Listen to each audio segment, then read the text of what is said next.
Hi, we continue in Genesis 41 today in one of the most amazing scenes in the book of Genesis, if not in the entire Bible, as Joseph, in just a few verses, rises from being described as a Hebrew slave who was a young man who had been in prison to becoming the vizier of the entire empire of Egypt. It's all in one chapter. How could that happen? Well, we're going to see. And what's also amazing about it is Pharaoh does all this for Joseph just on his word. A word that will take 14 years to prove the truth of it one way or another. And yet right now, just on that word, Joseph will be put in this position. So before we enter into this passage, let's look a little bit about where we've been. We've been going through this triptych of the three chapters, 39, 40, and 41, as you can see, connected by starting in the house of the officer of the guard. Oh, this is now around Pharaoh, and the link around Hebrew in all three places. But we've also been looking at how this is the beginning of a sequence of passages with binary encounters between Joseph and Pharaoh, between Joseph and his brothers, between Jacob and Joseph's brothers, etc., color-coded this way. And so we'll be following this all the way through chapter 45. We've also been looking at the sequence of rare words on these two chapters, 40 and 41, both around the fact that they're in an Egyptian cultural context, and we see some of that today, but also perhaps related to when the story was written later than some of the other Hebrew Bibles, so perhaps using more recent and contemporary language for them. But most of what we're seeing is formal Egyptian language, as we see in our passage today. So we saw last time, as Joseph described the economic program he suggested for Pharaoh to make profit off the upcoming famine, we saw these words around overseers and lay up grain and reserve, etc. Now we see all these words that are specifically around the installation of a vizier, otherwise known as a viceroy, a second in command of the nation of Egypt. Usually from Pharaoh's family, but in this case from a foreigner who had recently been a slave. It's really quite a thing. So as we look at our key words and the shape of our passage, we're now in this section here. And as I was highlighting last time, the land of Egypt and all the land of Egypt is emphasized so much. You see how many times in here that's there, highlighting that this conversation between two people is going to affect a huge region of land and who knows how many people in that section. And there are a lot of other key words in this unit because what we're focusing on are the unique words that are used only once in this passage and often only once in the entire Bible as we go. We've been following throughout this sequence the parallel between Joseph's interpretation of Pharaoh's dreams and Daniel's interpretation of Nebuchadnezzar's dreams. And I won't go back over what we've looked at already. But what we're looking at today is how each of them are rewarded by the king. And you see the parallels here, but as we get closer to that, we'll look in more detail at how Daniel's and Joseph's compare. So let's put our keywords up and we'll jump right in. Last time we ended looking a little bit at verse 37 here, that the proposal pleased Pharaoh and all his servants. Literally, the word was good in their eyes. Although obviously his servants, we already know, are not going to disagree with him given what happened to the baker losing his head. So now we see this unbelievable scene, and no one will dissent from it, but it's really telling us something about the character of Pharaoh. As I was highlighting in the last two videos, the fact that Pharaoh can't interpret his own dream raises some real questions about him, given the dreams seem patently obvious that the skinny cows and the skinny ears are about famine, about the failure of the Nile to provide the kind of fertility that gives Pharaoh his power and the people food. So whether it would be 7 years based on the 7 ears and the 7 cows, one could discern, but it doesn't take that much. Is that the only possibility? Well, if it's the only possibility, how come Pharaoh and his people aren't willing to recognize it? And if it's one of many possibilities, why does Pharaoh take Joseph just on the word of the cupbearer alone that this is actually the real meaning of his dream, and that Joseph's plan, which had nothing to do with dream interpretation, but with hoarding up grain to make a profit on it when it's out, is also not necessarily from God at all. As the Midrash described Joseph's behavior there, all he was able to do is teach Pharaoh how to keep corn from rotting. Hardly what one would think of as a sacred task in a traditional sense. And yet that's how we see Pharaoh characterized here. And it's Pharaoh doing all the work here. Joseph is just simply the recipient of all this. We see nothing about his feelings about any of it. Is he excited? Is he thrilled? Is he terrified to be given all this power? Perhaps all he wanted was to get out of the dungeon. But perhaps he's also remembering his dreams of him being on top and people ruling, him ruling over other people. But at the time, it was only his brothers and perhaps his family that was the context, not all of Egypt. And we don't hear anything about Joseph remembering his dreams, so we don't know if he's thinking that or not. So let's just jump right into what Pharaoh says and what Pharaoh does, and we'll look at a number of Egyptian images to highlight the historical realism of what's being described here. So Pharaoh said to his servants, "Can we find anyone else like this, one in whom is the Spirit of God, the Ruach Elohim, which we hear in Genesis 1:2. But plainly, Pharaoh can't mean it the way the narrator of Genesis 1:2 has, where the Spirit of God is hovering over the waters and will bring forth creation. Pharaoh plainly is not thinking of Yahweh, otherwise known as Elohim here. He's thinking of Ra, or Atum, the solar disk, who's also the authority behind Pharaoh's throne. So we look at our note below. We see the spirit of the spirit of Elohim, Ruach Elohim, a number of times in the Hebrew Bible.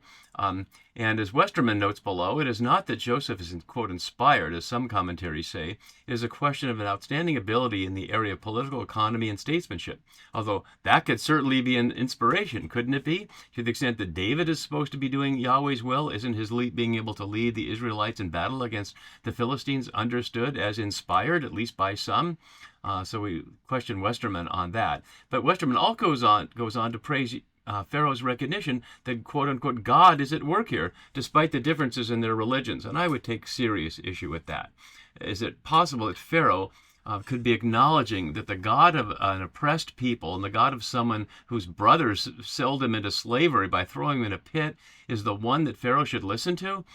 There's nothing in Egypt's religion or history that would suggest they would listen to outside gods. They had their own pantheon and an established institution to support that religion. As we see, my note continues below, Pharaoh's affirmation could only mean that the spirit of Ra, the god whose power ostensibly lies behind Pharaoh's, supports Joseph's idea, which is to the benefit, of course, of Pharaoh's power. So that's what we should hear him saying here, that the God that I get my power from is somehow present here in this Joseph. And the rhetorical question, can we find anyone else like this, of course, goes unanswered. One of the curious things we'll see, and you can still see it, you can see it already on the screen down in verse 43, Pharaoh will have Joseph ride in the chariot of his second in command, Meshna, literally as his double, perhaps suggesting that Joseph is taking the place of this person as Vizier, because the Vizier would be second in command, although that technical Egyptian term is not used here. So having Pharaoh said that to his servants and got a no response, for positively or negative, we don't even hear if they nod their heads or do an Egyptian equivalent body language of that, Pharaoh speaks to Joseph. And as Mark Brett highlights, focusing on Genesis as a post-exilic expression in the time of Persia, and it may well be, or it could be that or later, note what we hear in this verse 39 and what we'll look at in a moment in Ezra 7:25 and 26 that Brett refers us to. So Pharaoh said to Joseph, since God has shown you all this, there is no one so discerning and wise as you, exactly what he was looking for someone discerning and wise. You shall be over my house. Now let's go back and look at Ezra 7:25 and 26, a classic religion of empire text, as we see here, where Ezra says in verse 26, all who will not obey the law of your God and the law of the king, this being a quote from the Persian king that Ezra is reading out, let judgment be strictly executed on them, whether for death or banishment or for confiscation of their goods or for imprisonment. So in the Ezra-Nehemiah context, Ezra, a priest scribe of Yahweh, who maintains his name and is in the place where Jerusalem will be rebuilt, is basically working for Persia as a colonial leader in a similar way as Joseph, along with Nehemiah, the cupbearer, who will be made the governor in the book that's connected with Ezra and Nehemiah originally being one single scroll. So what we see the king says about Ezra here, according to the God-given wisdom you possess, Elohim here, appoint magistrates and judges who may judge all the people in the province beyond the river, known as Yahud, which is where Jerusalem will be, who know the laws of your God, and you shall teach those who do not know them. So the king of Persia is giving Ezra a power to appoint magistrates and judges with the death penalty if they don't obey your own law and my law. And Genesis is raising that up as that's similar to what's happening with Joseph here, and even more so, as we'll see, with the clothing and the marriage, which is about to unfold for him. So do we see Joseph, as this unfolds, as one of our guys, so to speak, who's going to do our work in Pharaoh's court, or as someone who's completely a sellout, who's become an Egyptian, perhaps like a number of the folks in exile became Babylonians and didn't respond to the call of people like 2nd Isaiah to say, God has made a pathway for you to leave exile and go back to Jerusalem. And it could go either way. But in the end of our story in Genesis, Joseph will say that God has led me here to lead you, my father and brothers, into this land to be in Egypt. Will they not be Egyptians? Well, they won't be. Exodus will say they are Israelites, and that will create the problem that will result in the Exodus. So a lot of ambiguity setting up not only what comes up in the next few chapters, but also what happens in the next biblical book in the sequence we have it. So Pharaoh says, no one is discerning and wise, as we saw, as my note below has on Genesis 40:14, as we saw earlier, that highlighting the fact that the Joseph story shows the futility of human wisdom and counsels instead for reliance on the actions of the hidden God. And so Pharaoh is assuming that God has revealed this all to you here. Literally, the phrase is, God has given you to know all this afterward, and I tried to translate it as closely as I could here, has given you to know all this. Similar to what we hear in Daniel, where Daniel went to God and got a revelation. But we've seen nothing about any revelation here. We've seen nothing about Joseph going to God or God giving anything to Joseph. Joseph is just citing that it's from God, and Pharaoh goes along with it. So as a result of this conclusion, and notice he doesn't say your dream interpretation is great or your plan for agricultural economic transformation is great, just you seem to have wisdom, as if it's a static virtue in him. And because of that, you shall be over my house. Literally, the master of the palace, as my note from Wenham has below, was important but less important than the office of Vizier in Egypt. But in Israel, it was similar to the Egyptian Vizier. So Wenham says, quote, Genesis is thus using the correct Hebrew equivalent for the office of Vizier in Egypt, which is, say, the master of the house. And so, as my note below has from Wenham again, Joseph is made Vizier, the great supervisor of all Egypt. Westerman notes there's probably a court formula behind verse 40, and we're going to see more of that as we go. As this note has from Sarna again below, in scriptural and other evidence shows that, quote, it was not at all extraordinary for foreigners, and Semites in particular, to be welcomed by the court and to rise to positions of responsibility and power in the government of Egypt. And we know historically that's true with some other peoples too. But that's often when there's a whole group of people there, and Joseph is the only one of his people here. And certainly in Exodus, when all the people are enslaved, Moses grows up in Egypt, but we don't see that he has an official power there. So we see no evidence for this happening in the Bible itself. So he continues, and all my people shall order themselves as you command. Or as Wenham suggests, all my people shall kowtow to your instruction, taking the word which as a root means kiss, as if kiss the earth. Some suggest the text is just corrupt, that it must mean something other than we have there. But that's the way we have it. There is no real Bible somewhere. There are just various ancient texts in various states of repair and order.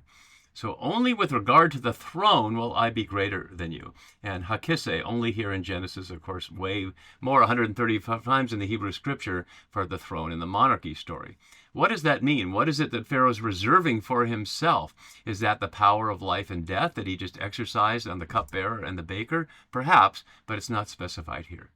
And so Pharaoh continues to speak, and that usually means that the text is suggesting there's been a space of time between these two. Certainly it's just an immediate phrase, immediate repeat. He's still speaking and nothing else has happened, but we don't know any more about that. But Westerman suggests these verses 41 to 46 express the formal installation into the office of the viceroy, showing in sequence these steps: the public act of installation, the investiture, the family act of conferring a new name, the elevation of nobility by marriage, and the ritual travel through the land. And we perhaps might see going ahead not all of those things, but when Solomon, who I suggest in my Samuel series, was the Egyptian designate to be David's replacement, which is why David allows Absalom and Amnon, two of his sons, to be killed in order to get Solomon into the succession. The first thing he does, speaking of elevation nobility by marriage, is take Pharaoh's daughter as his wife. An even higher marriage than Pharaoh arranges for Joseph here. So the connections between Jerusalem and Egypt are great. In the Solomon story, from Egypt to Jerusalem, here from Judah to Egypt. So Pharaoh says to Joseph, see, I have set you, perhaps echoing, depending on the timing, a passage from Jeremiah 1:10, which we can look at here. See, today I appoint you over nations and over kingdoms, to pluck up and to pull down, to destroy and to overthrow, to build and to plant. That's specifically from Yahweh, this from Pharaoh. I have set you over and I won't look back at that note. No, all the land of Egypt. And my note is highlighting all the places that we've seen that, and you can see it on the right side. As Sarna notes, corresponding to the Egyptian title, chief of the entire land. But as we just noted, master of the house is more the Hebrew equivalent of that. And so now we see this whole series of actions that fit very well the historical question of Egypt. The question could be when, but we won't get into all that now. As Turner notes below, the dressing in fancy clothes and jewelry recalls the robe given to Joseph by Jacob as a sign of his favorite son's status. Should we now expect Joseph to act as he had before when so attired? Well, perhaps. We'll see. And we'll see this is the third clothing of Joseph. I won't bring up the clothing chart. I've posted it a few times, and you can find it at radicalbible.net. But we saw, of course, as just referred to by Turner, the special coat that made his brothers jealous. We saw the clothes he put on when he came out of the dungeon to meet Pharaoh just earlier in this chapter, and now we see garments of fine linen. But first, let's look at the signet ring. Here's an example of one, and all pharaohs we know had signet rings. They're, like often is the case, to seal a document, to indicate that this is officially from Pharaoh. And so now Joseph is empowered with the ability to make a document an official Egyptian government document. The word for signet, taveto, is only here in Genesis. It's one of those rare words, but it's used otherwise for rings on the ark. So it doesn't designate signet so much, but ring itself. But this would be the ring that Pharaoh would have. And he puts it on Joseph's hand, and he arrayed him in garments of fine linen. Shish, an Egyptian loan word, as Westerman notes, only here in Genesis also. Here's an example of an ancient male Egyptian garment from a couple thousand years ago. We don't know what happened to the garments he was wearing or whether he changed them right there or this is being put on top. But then a gold chain, which is really not so much a chain, it's really more like a gold collar, as you can see from this image here. As Sarna notes, a well-known Egyptian symbol of investiture. And let's get into a few more details here, because S. Binder, who wrote a whole book on Egypt in this time period, notes, she examines at length the, quote, gold of honor ritual bestowed on pharaohs on a range of people in the 18th to 20th dynasties, which is the second millennium BCE, which is way earlier than a number of scholars would situate the immediate situation of Joseph, perhaps in the New Kingdom era in the 14th or 13th centuries BCE.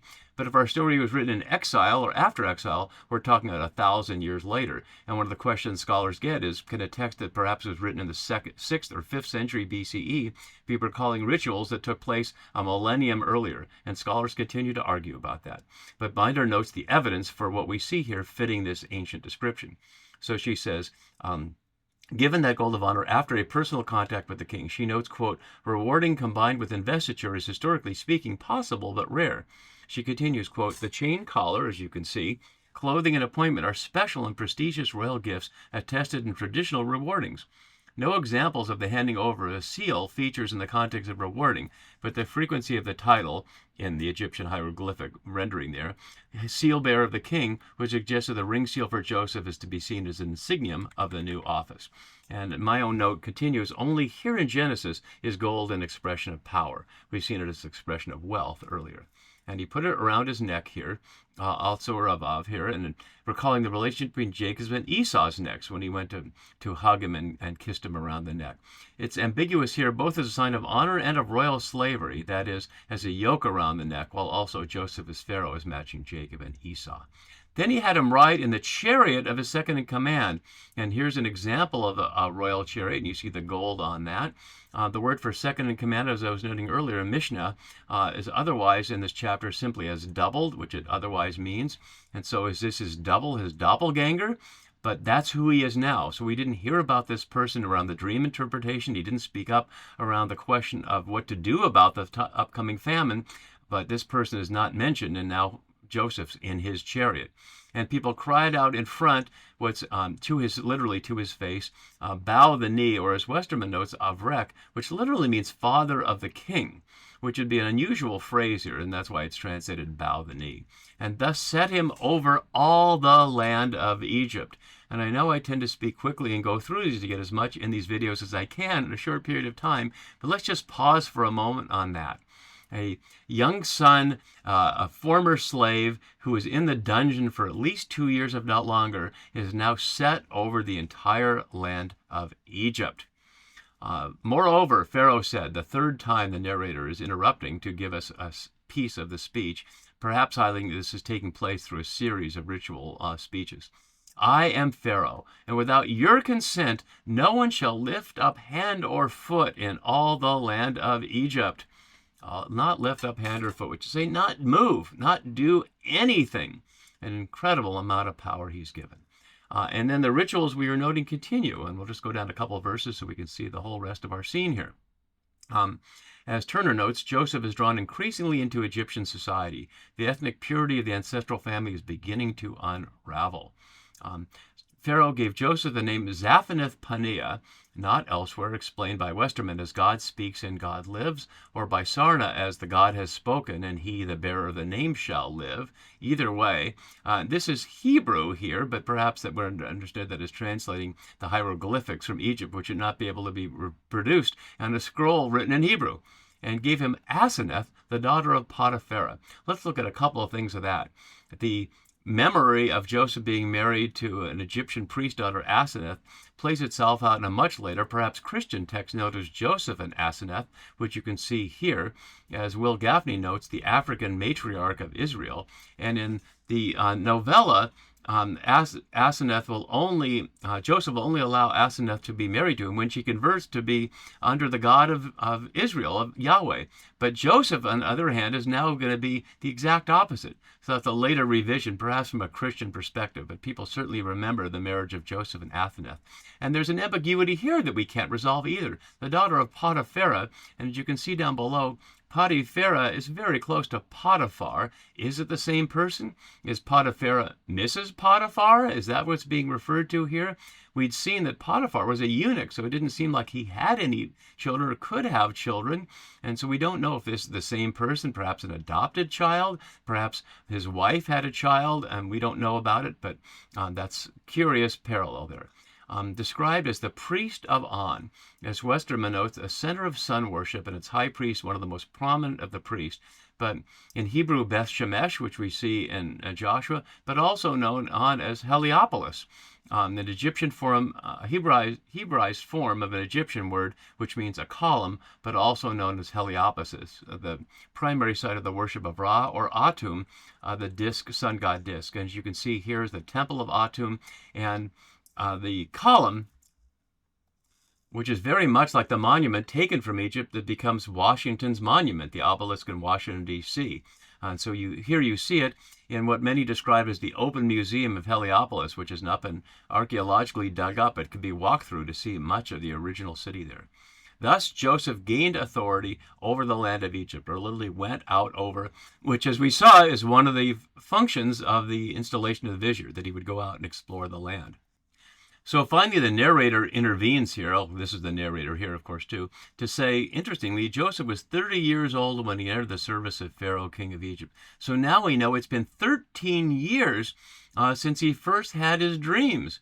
So how long has that been in Egypt? Well, it's probably at least a decade, which suggests that when I was looking at the beginning of this chapter and it said for 2 years he remained in the dungeon and Pharaoh had the dream, perhaps it was a total of 10 years, at least 13 since the story started. And we certainly have to note for New Testament readers the parallel with what we see here in Luke 3:23, where Jesus is said to be about 30 years old when he began to do his work for his king, of course, God.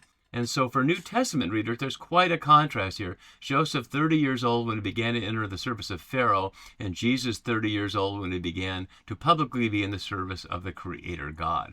And Joseph went out from the presence of Pharaoh, literally from the face of Pharaoh, and went out through the land of Egypt to be the Vizier, to supervise for 7 years the gathering up of grain. And that's what we'll see next time. See you then for that.